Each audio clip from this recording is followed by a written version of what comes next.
State is going to, on December 28th, is when they're supposed to send us a link to play around with. And then they scheduled a webinar for the 28th, which will be the system for the first time and learn about it. We're required to have it up and running on the 30th, 2 days later. So this will be interesting.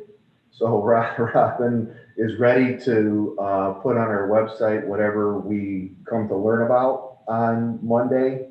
And then staff will, it's a crash course to learn how to use it.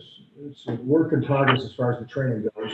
And that doesn't include the end users, which are the candidates for office. Right. Like I said, we don't even the Secretary of State hasn't even released it to us. We don't get it until Monday. So we're closed Monday, but we'll still try to have some staff participate in the webinar and communicate with the Secretary of State's office, and they're going to send us a copy of that for those individuals who aren't able to watch it live on Monday.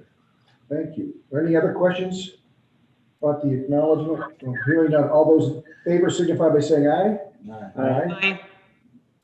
Thank you. Motion passes unanimously. And I'll move on to I will move to certify the March 16th Mayfield Village special election. It contains 2 ballot items. If there's a second. Second. Okay, any questions or comments about that? Hearing none, all those in favor signify by saying aye. Aye. I guess quick question. I mean, polling locations will be involved if you know offhand. I think Mayfield Village is only using one polling location. Mm-hmm. I know I got something from Dane where he did send over something to sign off at least on one. Okay. So it's manageable. We'll be able to handle with our own staff. That should be it too. I will move to certify the audit from the November 3rd, 2020 presidential elections to their second, and then I think Mr. Cleary may be on the line and kind of set that up for us. If there's a second. Second. Thank you. Mr. Cleary, online with us? I am. Can you hear me? Yes, we can. Very well. Okay. Beginning December 8th, we conducted 3 risk-limiting post-election audits for the 2020 general election. We audited the presidential race, the Justice of the Supreme Court full-term commencing 1/1/2021 race, and the Judge of the Court of Appeals 8th District unexpired term 1/1/2023 races. There were a total of 631,199 total ballots cast in the November election. A hand count was conducted of 10,031 ballots in the audited contest. We audited a total of 37 batches of the 3 races, with everything matching the official canvas 100%. Terrific. Any questions for Mr. Cleary about the audit? Okay, hearing none. All those in favor signify by saying aye. Aye. Great, motion passes unanimously. And now I will move to certify the amended official results of the November 3rd, 2020 presidential election. And specifically the official-wide results from the November 3rd, 2020 presidential elections for Cuyahoga and Ashland counties. There's a second? Second. Thank you. Mr. Perlotti or Ms. Stoder, but we have some numbers, different numbers came in from Ashland? Exactly. So we were the most populous. Ashland had to modify their numbers, and so they send them to us, and then we just have to go through this process of acknowledging that. Is it just one? Was it the congressional race? If you know? It's the 5th Board of Education. Okay, and it didn't change any results, did it? No, the winning vote candidate got 1 additional vote from their audit. Great. Thank you, Mr. Cleary. Any other You're questions? welcome. Hearing none, all those in favor signify by saying aye. Aye. All right, motion passes unanimously. Now on to some presentations. We have an early in-person voting PEO performance report. And I don't know who's going to. Steve Dell. Steve, welcome, Steve. Come up and approach, and then I see Miss Becky Brake is here for the second PEO performance report. Hi, Steve. Hi. Well, I hope you all had a chance to look at the report here. I would say we had a pretty successful early in-person voting campaign.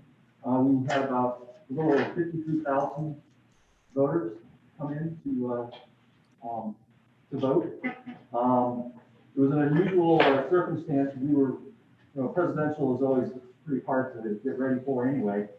But then with the COVID-19 issue, making the room safe for the staff and for the voters. It was quite a challenge, but we met it really well. I think we were able to keep social distancing, and also with the barriers, we were able to pack a few more people in there than we had initially thought. So, you know, it went very well on that end. We were assisted by some folks from the registration department to help us with the voter assistance table, or essentially the provisional voters. And that went very well too, having them there doing it, as opposed to us trying to assist voters with provisional. The registration staff had a much better, you know, understanding and experience on that.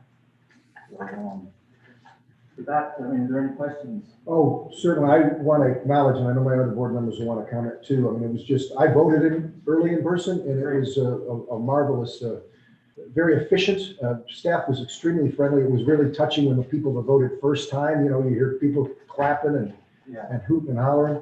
And what an excellent report. I mean, this is a very thorough, deep down, and I just have a couple questions, and I'm always learning something new. On page 3 of the report, it talks about completing reconciliation duties. And it talks about, in addition, there were 591 voters who were issued a ballot early in-person voting, but chose to take the ballot with them to vote and cast the ballot later. How does that work? It actually works kind of the way we used to vote people. They would fill out an application, and we would give them an ID envelope and the ballot. They would, you know, return in the application. They would, they could take the ballot home and bring it down here after they're finished, or put it in the mail. It was as if they're voting absentee. Yeah. And they take it. I see. I didn't, and about 591, of those voters, 503 were issued ballots curbside. Yeah. So, and that would have been right outside our building here then, is that right, curbside? And they would identify as curbside. We had walkie-talkies with the folks out in the parking lot. We were able to take the ballot out to them, and then they could drop it in the box out there, the outside box. Terrific. And one other question, and I'll leave the floor here. We have an assessment done. I see their names on the left side. These are temps that came in for and worked early person voting for you. Yes. Yeah. We had 24 stations for voting, and then we had an additional auxiliary staff that kind of filled in on breaks and lunches and things like that. So that's why there's more than 24. Terrific. Well, an excellent report. Thank you very much. I know some other board members may have some questions or comments for you. Rob, anything? Steve, thank you for your leadership down there. And in our post-election remarks, single you out for recognition of the tremendous job that you did in this election. So I appreciate it. Yeah, I had a great team. We did, you know, went really smooth. I was happy. Good work. Well, thank you very much. For this report. Great report. All right. Do we need to acknowledge that report? Is it a motion? I'll move to acknowledge the poll workers report and assessment. If there's a second. Any other question or comment? Hearing none, all those in favor signify by saying aye. Aye. Aye. And to follow that up, thank you, Ryan and Joe. To follow that up, Rebecca Brake, the PU performance report. I think we maybe have Peter do this. Oh, Peter's going to do it. Great. She's already delegating. Very good. Hi, Peter. First order of business. Good morning. Good morning. You should have received 2 different documents relative to the precinct election official performance review. One was a longer one with colored charts.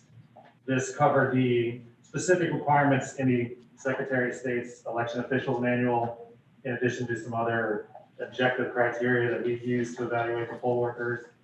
And then a second document, which is just a summary, sort of an executive summary of the reports.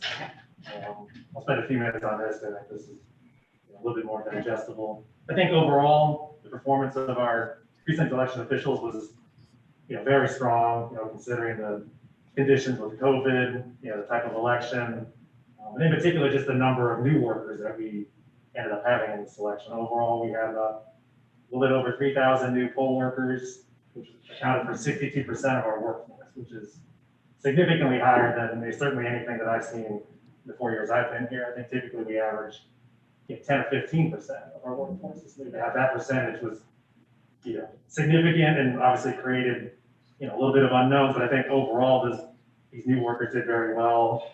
On the whole, we had 5,148 PEOs work, which is the most we've had in about 4 years.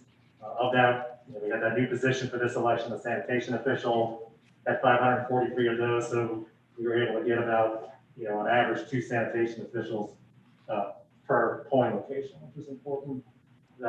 Which is interesting with all the new workers, a significant number of these were much younger than our typical workforce. So we've seen on average, the average age of the PEO position was almost 10 years younger than it was just 1 year ago. So I think we've got ourselves a new crop of workers, and I think one of them, not really a challenge, but an opportunity is to try to keep some of these workers. I mean, there's got to be realistic that not all of them are going to want to keep going. They got into the excitement of the presidential election, but if we can keep a decent chunk of these workers, because I think a fair number of them are, maybe a little bit more professional and educated than the average poll worker that we've had previously. So if we can keep them engaged going forward, that's going to be a real success. Overall, we at the end of each election, using this PEO performance review and other criteria, we make decisions on PEO staffing going forward. There's going to be 7 PEOs that we're going to move to a different location. Usually that's because of some type of personality conflict with other workers. 7 PEOs, we're just not going to ask to have come back because of performance-related issues. 13 demotions. In most cases, this is a result of, we had to put a number of workers either in their first election or maybe one of their first couple elections into a V leadership position because of the number of sort of previous workers that opted not to come back that have been our veterans. That was 1, and 2, just because of a particular party need that we may put somebody in there on paper that we thought that could handle that position, and then maybe it didn't work out. I mean, this was a pretty hard election to expect somebody for the first time to be a V. So it's not necessarily that these workers were poor or we wouldn't want them back. We're just not going to ask them to be a VLM, VLD until they get a little bit more experience. Jumping out of our no-show percentage, I think was very solid. 4.6% is very solid, considering that our average no-show rate since 2012 is 5.8. So we had plenty of workers when we went in, and the number of workers that dropped off was pretty low. And it's in so much as there was even a number of standby workers that we had that we never ended up using. We haven't had that luxury for a few elections now, so that was a good thing. Overall, as a percentage, just jumping real quick to provisional ballots, we had fewer ballots rejected than, I'd say, the most comparable recent election in terms of volume. November 2018 from 4% to 3.1%. So I mean, that's good, but I think just our department as a whole, I think we still think that the number is too high. In terms of a raw number, we'll jump down to the next page. There was 357 wrong precinct, wrong location provisional ballots. I mean, it's too high. And there's no reason it should be the number that high, because we give them this, the tools to be able to ensure, and we stress consistently in our training about, the number 1 threshold, in terms of processing provisional voter and making sure it counts is make sure that voter is in the correct location. So we're just going to continue to stress, the poll book has a simple tool right on there, the precinct lookup, where if there's any doubt, you just ask the voter what their current address is, you put it in there, and that'll tell them, tell the workers where that voter is supposed to vote. So the number shouldn't be that high. So we're just going to have to continue to stress, using that tool, what it's for at its base level. It's a very simple thing to use. Other than that, I think everything went pretty well. Just jump onto the second page real quick. A couple of the steps I think we're going to want to take after this election. Again, continue to emphasize and training the proper way to process a provisional voter. Using that precinct lookup, and then there's a slip generated from the EPB that will tell you what ballot style that voter is supposed to get and where they're supposed to vote. Trying to retain some of these 3,000 new workers we got in this election. Becky's had some good ideas. I think we're going to begin in January 2021 sending out a monthly electronic newsletter try to keep the workers engaged. It's gonna be a combination of, just, hey, we're here, we're thinking about you, but also using it as a tool to continue to sort of train in maybe little bits, take a few things we learned from this election, and then once we pivot next year into, new equipment and some other things, be able to sort of tease out some, some training related stuff even before we have training. And then just real quickly, we're not gonna go through this, but include some statistics on the use of some of the online material, since this was the first election that we had, online training, and then we supplemented it with some YouTube videos, Shantil, Becky, and some others, played a role in getting. And so I think it just shows that, as an overall percentage, it's not a huge number of people. We're talking still hundreds of our workers were getting online, in particular, even in the last week leading up to the election, to review materials. And just based on the feedbacks we've gotten from the poll worker surveys, that they really appreciated that. And I think it did make, a difference for some of those workers that did take the time to review that stuff. I think it was worth it. I think it's a good baseline for us to, continue to build on that going forward. Okay. I do have a question. I just have On a that question. full course. I'm sorry. I just have a question.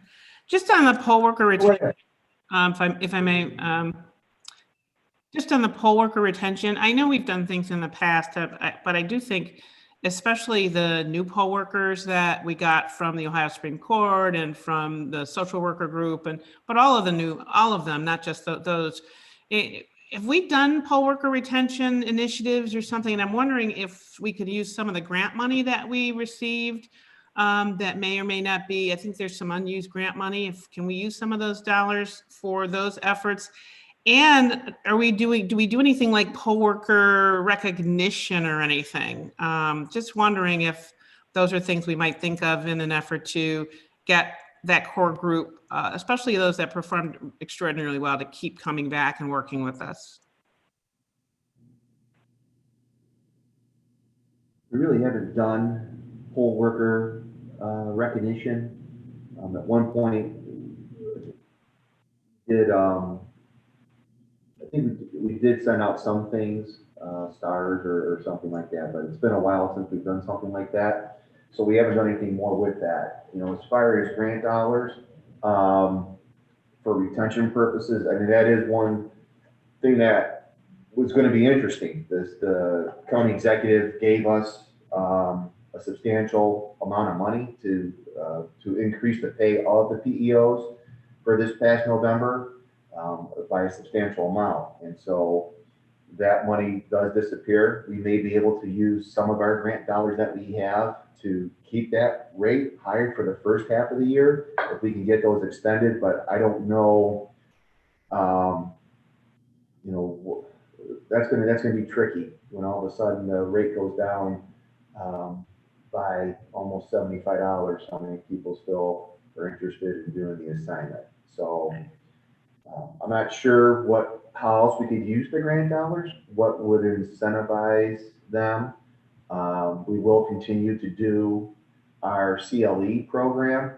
As Board Member Frost knows, we were the first ones to do it in the spring, and that was great. It was different in the fall. The rules were relaxed, and I think that was at the discretion, I believe, of the Ohio Supreme Court. I don't know what will happen going forward into 2021, but if they're not relaxed, we still will go forward and put in our application to allow attorneys to get those credits. So we are committed to doing that no matter what the Ohio Supreme Court, what kind of stance they take as far as relaxed or not. But I think a great motivator for these workers is compensation. Right. So. Okay, thank you. Peter, I have a question, just if you could educate me about the courses. It's full courses, final week of all courses content. New YouTube. I know a PO has to take a 4-hour course. So is that what this is setting up for? Or these are just kind of additional? Yeah, let me just play it real quick. Slightly inside jargon. The full courses is like basically what it says. Like we created the equivalent of what an in-person class, typical in-person PEO class. We have almost the equivalent curriculum online. So if you were a worker that we deemed a returning worker, which is you taken training and work within the last 2 years, he had the opportunity to take a full course online. I see. So like a fair number of our veteran workers would have taken under the full courses, either the PEO or the BLM, VLD course. So not as many people ended up taking this as we thought. I guess mostly as a result of it, not as many veterans came back. But still, I mean, we had about 1,000 of our PEOs. Basically, it probably ended up being about a third of our workers ended up taking training online. So PEO, BLM, the high school students were able to take training online, rovers, the vast majority of them, et cetera. And then what we did was, for those really adventurous workers that just wanted to learn about other positions, when we got to that last week, every worker, even if they weren't taking online training, you're a brand new worker and took an in-person class, got to log into our poll worker portal and access to the online training. So what we did was the week before the election, we opened it up. So if Rob was a brand new worker, he would have self-scheduled himself for an in-person class using this portal, but wouldn't have seen any of the online training until the week before the election. Then we sent out the email, said, hey, we're opening up everything to everybody in case you just wanted to go in there and be able to review other things. So that's what all this was. And then the YouTube videos, as some of these were created for the in-person class, a couple of these were just created for, basically just for review before the election. So that just shows you the number of views of our videos. And then this last one is just when we opened it up, all these little individual chapters. So if you wanted to, a worker didn't want to like take the whole PEO online course as a refresher, they just wanted to learn a little bit more about electronic poll books, they could just jump right to that chapter and not have to go through the whole course. Because the online course was set up such that you can only go chapter by chapter. So if you wanted to get to one of the sixth chapter in the online training in the full course, you have to start at the beginning and go all the way through it, versus we called out an individual chapter, and then you could just go straight to that, if that makes sense. It does, thank you, it clarifies it. One other question I have, on that same page in the top, it talks about self-reporting problems, Yes. and it says 100% of the polling locations properly self-reported equipment problems or low ballot supply. Do you, if you know, or if anyone knows, did we have any low ballot supply issues at any polling locations that we were aware of? We did not have any low ballot supply issues. We also are able to monitor that through the electronic poll books and the number of check-ins on our dashboard, and we did not have any issues of low ballots. We did have a couple of poll workers who thought that they were didn't receive like a ballot packet that was a split or something like that. So they did report what they thought was a low ballot issue, but ultimately they found the ballot packet at the bottom of the. Terrific. Okay. Thank you. Any other questions? Okay, hearing that, I will move to acknowledge the PO performance report if there's a second. Second. Thank you. Any further question or comment? Hearing none, all those in favor, aye? Aye. Aye. Thank you, Peter. Very good report. Thank you, Rebecca. Thank you, Becky. All right, I will move to approve the vouchers that we have on our docket. There are two of them for Dell Marketing and Runbeck Election Services. If there's a second. Second. Any questions or comments about the vouchers? Hearing none, all those in favor signify by saying aye. Aye. Thank you. Motion passes unanimously. I will reluctantly move to acknowledge the resignation of our assistant, Rob's and I, Anthony Alto, from the administrative assistant clerk to the board as he moves on to pursue his career in law. If there's a second. Mr. Chairman, I'll second. I just wish him nothing but the best. He's been a great worker here at the Board of Elections, and I'm excited about his future, and I know he's going to do very well and be successful. Thank you, Mr. Wondolowski. All in favor, signify by saying aye. Aye. All right. Okay, up to new business, Mr. Pilati. Want to give a quick update on Directive 2020-14, and this has to do with the annual supplemental and national change of address cancellation process. The directive did come out, I believe it was in August, and just want to we have not canceled any voters, and what I want to make sure that everyone understands that we still are in compliance with this directive. So when this directive came out, we went ahead and we sent out a last chance notice or a notice to individuals that if they did not participate in some kind of activity, they could be subject to cancellation. And that had to be out by September 4th, and it was just under 10,000 mailings for Cuyahoga County. we were not allowed and instructed by the Secretary of State, you don't cancel anyone prior to the November election because we want to give them that opportunity to vote in the most popular type of election, being a presidential election. After that, boards then do their process and we submit our voter history down to the Secretary of State. So we met all the deadlines we needed to do for that. As part of the directive and information we've got from the Secretary of State in between this is boards don't cancel anyone until you receive notification and email from the Secretary of State's office giving you the authority to do so. The tentative timeline is that we were to have our voter history to the Secretary of State, I believe, by December 7th, and about December 14th is when the cancellation would happen. We did submit as we were supposed to. We have not gotten that notice yet. We did get an email from the Secretary of State's office last week. They had a question about a few voters who they wanted to see what they are now canceled in the system, so they want to know what that was. The majority of them is that people are moving. So the registration database is never locked down. The way it was Friday, it'll already be different by the end of the day today because of duplicate resolutions and those types of things. So I think they're trying to grapple with some of that and get it as clean as possible. We did reach out to the Secretary of State's office on Friday just to see if we could get a heads up as to when they think it might be coming. So we have staff here with the holidays being. Haven't heard anything yet, but our guess is that they may not do anything with this until after the new year. Isn't simply renewing your driver's license considered voter activity now? I believe it's if you renew your driver's license and the address is the same as what it was on as what your voter registration record is. I think it does. I think if it moves, it may not count, but definitely if it's just a straight up renewal to the same, that's part of the activity, and we take that into consideration. So we'll wait and see what happens. We are looking. So You have access to the BMV records that we staff has the ability to log in, okay. and they do that, yeah. Okay. And so then the Secretary of State too also will send us reports showing matches with that. Because like the whole online voter registration, whether you register first initially or update, it's all tied to the BMV because that's where the signatures pulled from. So those systems do communicate with each other. Okay. So I have a question. Is in our December 7th report, was that a final number of potential cancellations or no?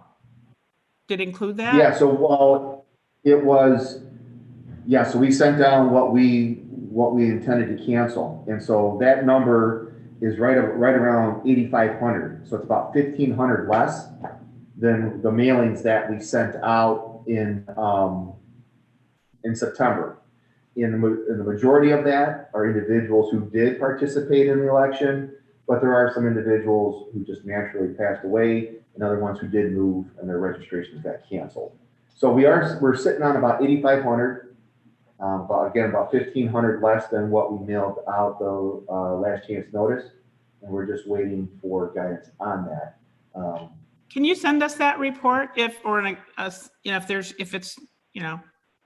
executive summary, or if it's not on? I'd just be curious to see what the reasons are, what the activity is, and so forth. How we got to that number. Is that something you can send to us? I'm trying to think. It's probably just a report that IT ran. That's just a list of names. We can try to put something together on that. Let me see what we can do. I mean, I'm just curious. I'd like to see what you sent to them. So if it's just a list of names, you don't have to send us that. But I'm curious to find out, how we got to that number. So. I don't know if you have anything that reflects that. It is a list of names. It's criteria that we have to run scripts based on what the Secretary of State tells us and what to include as activity or not activity. But we might be able, we might be able to come up with something else to kind of give you a little bit more information as opposed to just a gigantic spreadsheet. So we will definitely work on that. I would appreciate that information. I think somebody in the chat said they'd be interested in having it too.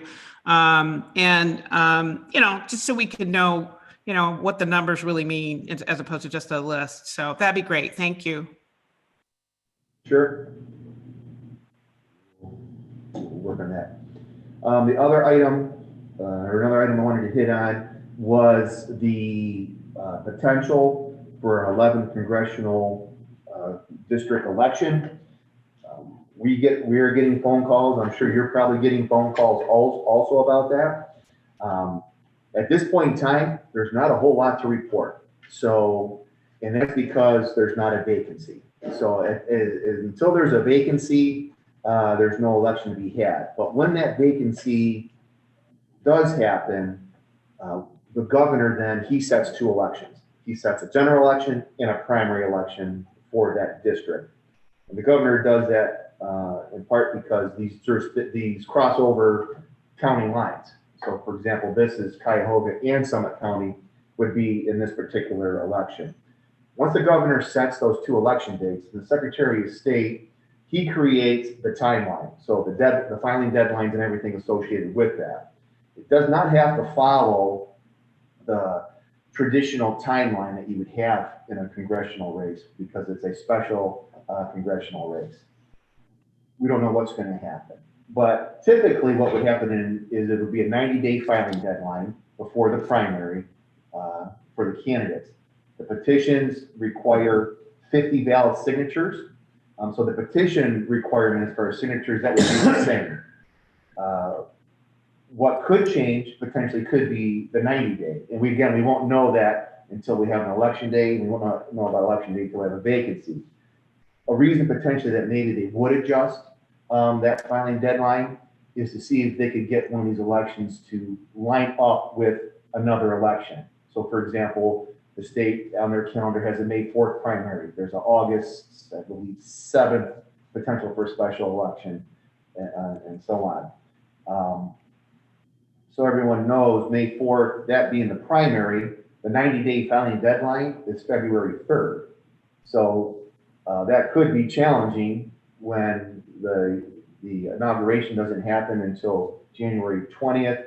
And then if they do cabinet confirmations after that, you're right there pretty much, I think, at that February 3rd deadline.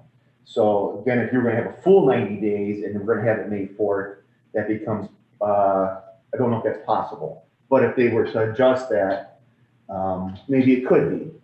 I get 50 signatures.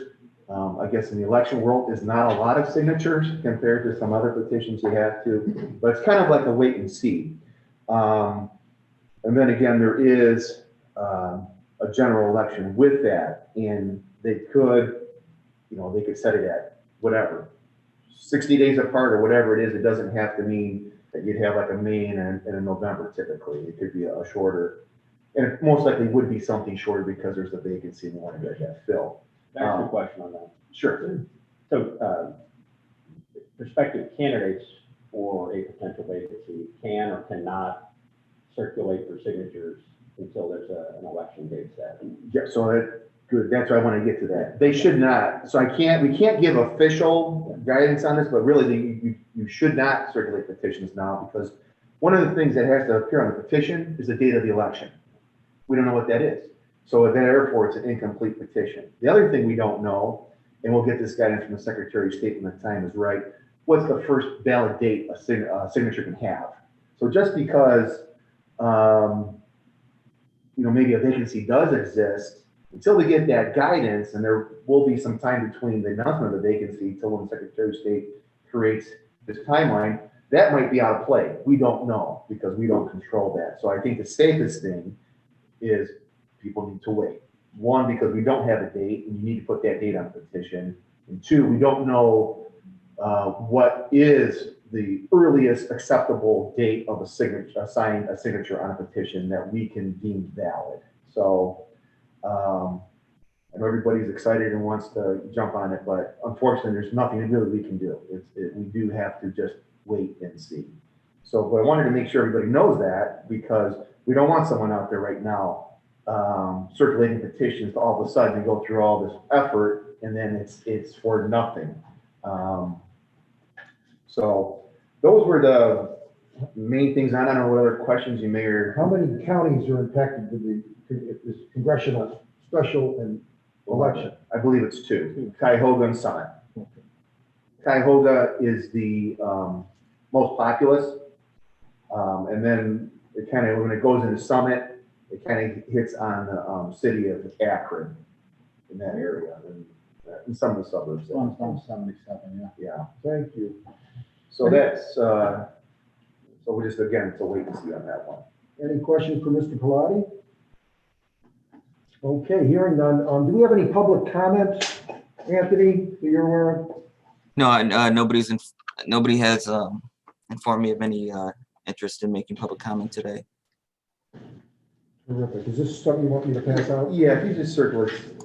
Mr. Chairman, I have a question. Please, Mr. Frost. It goes back to the vouchers. It didn't impact my vote on the vouchers one way or the other, but I just was wondering if somebody could explain, we used some grant funds to buy about nearly 1,500 USB to lightning cables for the electronic poll booth. More curiosity than anything, what were those needed for? So, So we have 1,450 electronic poll books, and we have been using those for almost 4 years, and the life of a cord is about 5 years. So one of the things we have been replacing as they do break, they do not come back from the elections, and we actually use 2 cords for each device. One, it actually goes into the charging part, and then one goes into the actual electronic poll book for election day. So we were using some of the cords from the cart to provide additional cords out of the polling locations to provide for social distancing, or just have a little bit more flexibility with moving the cords around. But unfortunately, we do not know when exactly the cords will go bad, only that we are swiftly approaching the end of life recommended for the cords. And because like taking them in and out of the cases, and especially now like with trying to kind of stretch the poll books further apart from each other than the nice tight on the surge protector with the cords coming straight up like they would when we would set them right next to each other. We've seen a little bit more of them like starting to, like the ends of the cord start to go loose and not work properly. So it's some to do with having to just the flexibility of moving them throughout polling location within our office to keep things socially distanced, but also because some of the cords are starting to go bad. You said they're not coming back, some of them? yes. Well, It's not a high percentage, but we do every election have, I don't know, 15, 20, would you say that usually about 15 or 20 that don't make their way back into this place. That's something I think nearly anyone can identify with. It's the same type of cord you use to charge an iPhone if you have an iPhone. Yes. And you know, the frustration if you can't get a charger cable that looks perfectly good to charge your phone or very similar. And so I appreciate you answering that for a less than $6 part to that if it fails and we don't have spares to end up holding up check-in. But I just wondered if that kind of just left out at me as something new we were doing, but just prudent precaution given the failure rate. yeah, Great excellent. Yeah. and I think part of it is too, is that because we did have the grant funds, Right. we thought it was a wise expenditure, maybe, they're gonna go. Right. So let's get them on the shelf here, so as they fall off, we're just pulling a new one off. When I saw it on there, I'm like, were we doing something different with our ETBs? But no, thank you. No, and so Answered my curiosity. and these are the 3-foot cords. So at some point, we provide 10-foot cords up to all of the locations out there. So we will start to replace those as well. So you'll see that on the future voucher list, just to clarify that when you see that again. Because again, we do use one cord here for the charging cart and keep those plugged in, so it's easy for the staff to be able to use. And then we send a 10-foot cord out, and sometimes additional 3-foot cords or 30-foot cord, depending on the location. And we're overall still very pleased with the ETBs that we chose. I noticed on PEO evaluation, now 99% of polling locations successfully completing reconciliation. And it seems to be just a very well integrated process now in our election day. Yes, very, very pleased. Yeah, I felt bad for Franklin County. They have a different vendor, but right before November election, they weren't able to use their UIDs because of some issues that they had with that. So hopefully we're never put in that position, but I think the due diligence we've done on the front end in selecting this vendor, a vendor who specialized in larger jurisdictions, we're seeing the benefits of that. Yeah. Good. So thanks. Thank you. Any other questions? I'm going to make a motion to go into executive session to talk about pending or potential litigation. If there's a second. Second. Thank you. Mr. Frost? Yes. Mr. Wondolowski? Yes. Hastings is yes. Ina Jo, David Chappelle? Yes. Okay, terrific. We're going to reach out to you on a phone call, Ina Jo, when we get in there, Okay. okay? And Mr. Musson also. We'll be coming back in the session in anticipation that, and we'll be concluding our business coming back in a month. I just want to wish everybody a wonderful holiday, a Merry Christmas, a wonderful New Year, and continued success, and most importantly, good health. And this year certainly tested this agency's mettle, and we're going to be better for it. We really will. And thank you all for sticking to it this year. All right, let's go.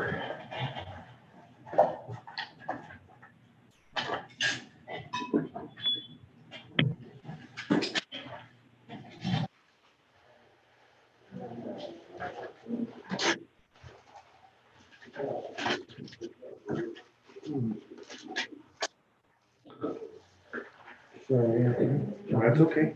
Thank you.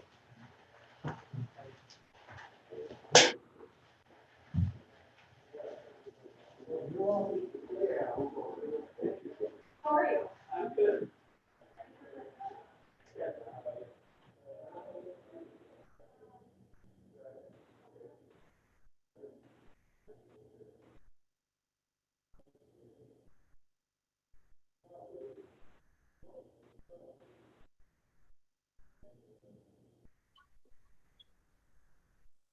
You don't need me anymore, do you, Anthony?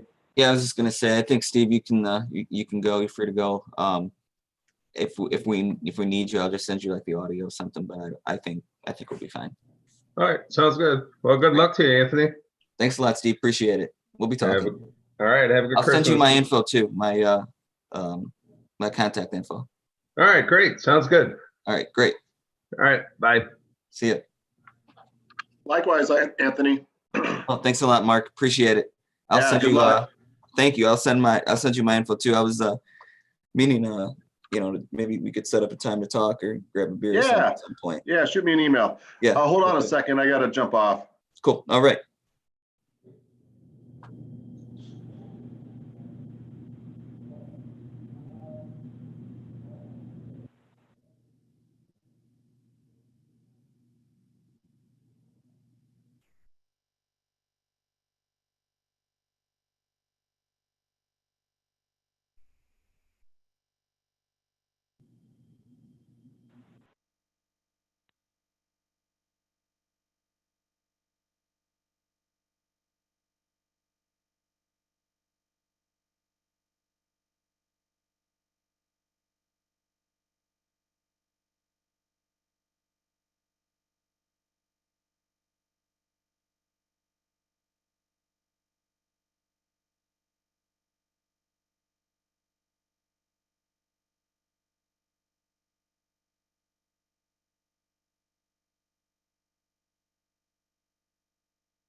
Thank you, Anthony. Is Ida Joe on? Ida Joe, you online yet? I think he's got to let her in.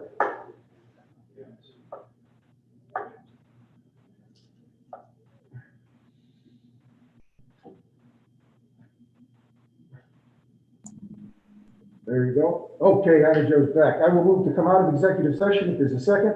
Second. Thank you, Mr. Frost. Yes. Mr. Wanalowski. Yes. Hastings, yes. Ms. Arnett. Joe Chappelle. Yes.